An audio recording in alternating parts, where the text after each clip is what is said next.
Hello. তো আজকের ভিডিওতে আমরা ডেডলকের সিমুলেশন দেখব। দেখো, আমাদের এমন একটা কোশ্চেন দিবে।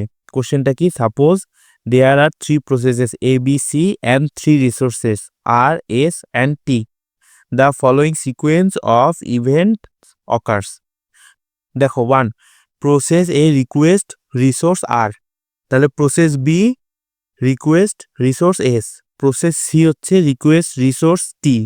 তারপরে 4 নাম্বার থেকে দেখো, process A request resource S, 5 হচ্ছে প্রসেস বি দেন রিকোয়েস্ট রিসোর্স টি, আর প্রসেস সি রিকোয়েস্ট রিসোর্স আর। এখন বলছে কি, based on this sequence of request determine A deadlock is occurs, মানে ডেডলক অকার হবে কিনা। এখন দেখো, প্রথমে এই যে একটা ইম্পর্টেন্ট জিনিস, আমরা প্রসেসকে এইভাবে গোল বৃত্ত দিব এবং রিসোর্সকে এভাবে বক্সের মধ্যে রাখবো। এখন দেখো, আমরা প্রথমে রিসোর্স আর প্রসেস আর্ট করে ফেলি। দেখো, আমাদের প্রসেস কে কে আছে? প্রসেস আছে এ, বি এবং সি, আর আমাদের রিসোর্স কে কে আছে? আর, এস, টি।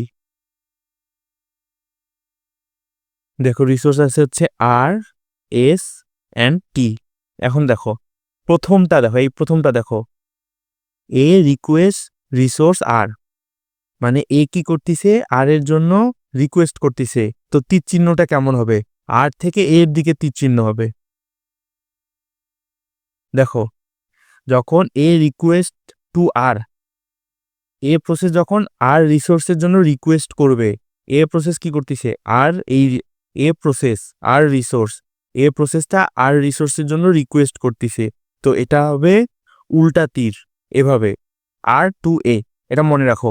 আর এর পাশে আমরা লিখে দিব এই যে তীরের পাশে A double L O C A T E D, allocated. এখন দেখো, আবার কি বলছে? B requested resource S. দেখো, বি কি করছে? এস এর জন্য রিকোয়েস্ট করতেছে, তো এস থেকে বি এর দিকে। আবার দেখো, সি রিকোয়েস্টেড রিসোর্স টি, তো কি হবে? টি থেকে সি এর দিকে তীর চিহ্ন। দেখো, টি থেকে সি এর দিকে তীর চিহ্ন। ঠিক আছে, এখন দেখো, এই 4 নম্বর থেকে আসল কাজ শুরু। প্রসেস এ দেন রিকোয়েস্টেড রিসোর্স এস।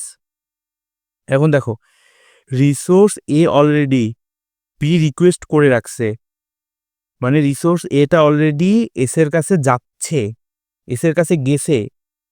তো এ যখন আবার এস এর জন্য রিকোয়েস্ট করলো, তখন কি হবে? তখন একে ওয়েট করতে হবে। তখন চিহ্নটা কেমন হবে? দেখো, তখন চিহ্নটা এমন হবে, এই চিহ্ন দিয়ে ওয়েট করা বোঝাচ্ছে। বুঝতে পেরেছো কি? যখন দেখো এস তো অলরেডি বি এর, এস রিসোর্সটা অলরেডি বি রিকোয়েস্ট করে রাখছে, এস অলরেডি বি এর কাছে গেছে, তখন এ যখন আবার এস এর জন্য রিকোয়েস্ট করতেছে, তখন কি হচ্ছে? তখন একে তো ওয়েট করতে হবে। তো একে ওয়েট করতে হবে কার জন্য? এস এর জন্য। ওই জন্য এস এর দিকে তীর চিহ্ন। আশা করি ক্লিয়ার হয়েছে। আবার দেখো, বি রিকোয়েস্টেড টি, টি তো অলরেডি সি এর কাছে গেছে, সি রিকোয়েস্ট করে রাখছে, তো বি কে টি এর জন্য ওয়েট করতে হবে। তো এইভাবে এই যে চিহ্ন। এখন দেখো, তারপরে কি বলছে? প্রসেস সি দেন রিকোয়েস্টেড আর। এখন এই প্রসেস সি কি করবে? আর এর জন্য রিকোয়েস্ট করবে। দেখো, এ তো অলরেডি আর এর জন্য রিকোয়েস্ট করে আর কে নিয়ে রাখছে, তো প্রসেস সি কে কি করতে হবে? ওয়েট করতে হবে। ওয়েট মানে কি? যার জন্য ওয়েট তার দিকেই চিহ্ন, আর এর জন্য ওয়েট। এই দেখো, দেখো আর এর জন্য ওয়েট করবে সি, তো আর এর দিকে তীর চিহ্ন। তো এটাই হচ্ছে আমাদের এই সিমুলেশনটা। পরীক্ষা যদি এই যে এরকম কোশ্চেন দেয়, এই সিমুলেশনটা আর্ট করতে হবে। আর দেখো, যেখানে যেখানে প্রথমে রিকোয়েস্ট করছিল, দেখো ওখানে অ্যালোকেটেড হয়ে যাবে। যেই যে এস কি বি এর জন্য অ্যালোকেট হয়ে গেছে, তারপরে এই যে টি সি এর জন্য অ্যালোকেট হয়ে গেছে, এখানে অ্যালোকেটেড লিখতে হবে। আর এই যে এখানে এ কে এস এর জন্য ওয়েট করতে হবে, এখানে ওয়েটিং লিখতে হবে, ওয়েটিং। কপি। দেখো, তো এই যে বি টি এর জন্য ওয়েট করবে, এই যে ওয়েটিং। তারপরে সি আর এর জন্য ওয়েট করবে, ওয়েটিং। তো সিমুলেশন দিলে আমরা এভাবে অ্যান্সারটা করব। এখন দেখো, সিমুলেশনটা লেখা শেষে আমরা এই যে এইভাবে বলে দিব ডাইরেক্ট যে ইয়েস ডেডলক অকার্স, এই যে ইয়েস ডেডলক অকার্স বিকজ দেখো এ হোল্ড আর, এই যে এ আর রিসোর্সটাতে এর কাছে যাচ্ছে, A hold R and waiting for S.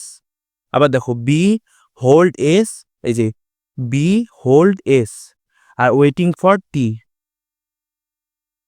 একইভাবে দেখো C hold T waiting for R.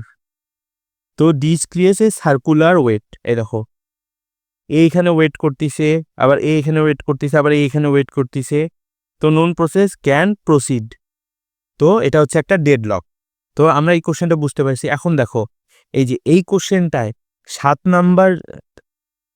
Number দিয়ে আর একটা জিনিস দিতে পারে, এই যে আমি নিচে লিখে রাখছি দেখো, এই যে 7 নাম্বার দিয়ে বলতে পারে যে ইফ বলবে না, process C requested resource Q. এই যে এই পুরো অ্যান্সারটাই দেখো এইখানে এই কোশ্চেনের পর আবার বলা থাকলো যে if process C requested resource Q, তখন কি হবে? তখন আমরা কি করব? রিসোর্স কিউ, প্রথমে রিসোর্স কিউকে আট করব। রিসোর্স কিউ বক্স দিয়ে আট করি, এই যে রিসোর্স কিউ। তারপরে কি বলছে দেখো, process C requested resource Q. তাহলে রিসোর্স কিউ কোথায় যাবে? সি এর কাছে যাবে। এই দেখো রিসোর্স কিউ সি এর কাছে গেল, এখন টি চিহ্ন হবে। আশা করি বুঝতে পাইছো যে ওয়েট করলে যার জন্য ওয়েট করতেছে তার দিকে চিহ্ন, আর যখন অ্যালোকেট হবে এই যে কিউ প্রসেস যার দিকে অ্যালোকেট হচ্ছে, যে রিকোয়েস্ট করতেছে তার দিকে তীর চিহ্ন। তো কোন দিকে তীর চিহ্ন এটা ইম্পর্টেন্ট। তো এখন এখানে আরেকটা কোশ্চেন দেখো, এই কোশ্চেনটার চেঞ্জ কি প্রথমে লক্ষ্য করো, কোশ্চেনটা পড়ো। তোমরা দেখতে পাচ্ছ যে এই যে এখানে বসে process A wait for resource S, এইরকম কিছু আগের কোশ্চেনটা বলা ছিল না। আমরা আবার দেখি, না এখানে সব জায়গায় রিকোয়েস্টেড ছিল, সব রিকোয়েস্টেড ছিল। এখানে প্রথম 3টা রিকোয়েস্টেড, এটা তো ঠিক আছে, আমাদের আগের কোশ্চেনের সাথে সেভ। পরের time process A wait for resource S, process B wait for resource T এবং process C wait for resource R. এখানে কি হবে? যদি ডাইরেক্ট ওয়েট ফর বলে তাহলে কি হবে? এটা কিন্তু ইম্পর্টেন্ট, আমার সেমিস্টার ফাইনালে আসছে। তো আমরা কি করি, প্রথমে প্রসেস আর রিসোর্সগুলোকে আট করে নেই। তো প্রসেস কি কি আছে দেখো, এ বি সি,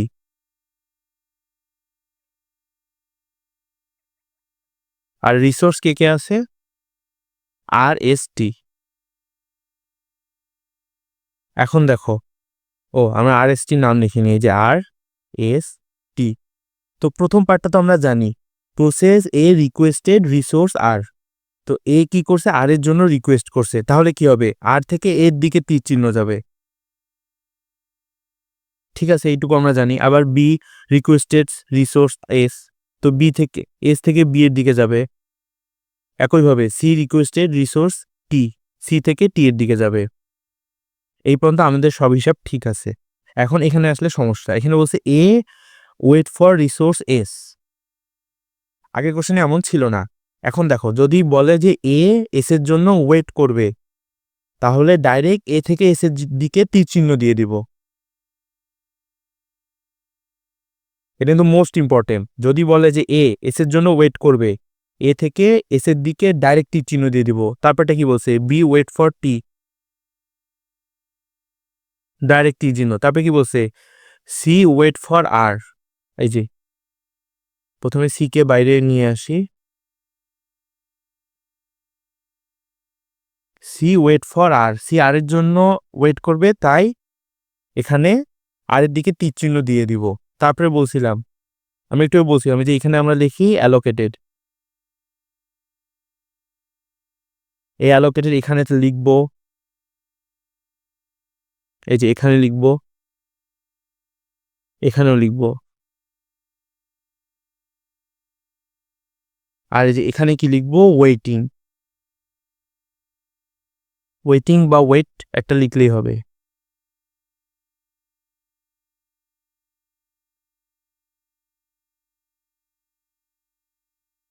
তো লিখলাম, লিখার শেষে আমরা এই যে এখানে যেভাবে লিখছিলাম এইটুকু এটার শেষেও লিখে দিব, এখানে লিখে দিব সিমুলেশনটা এইটুকুই লিখে দিলে অ্যান্সার শেষ। তো এই পর্যন্তই ছিল আমাদের ডেডলকের লেকচার। যদি আমার লেকচার ভালো লাগে আমার ওএস এর বাকি লেকচারগুলো দেখতে পারো। Thank you.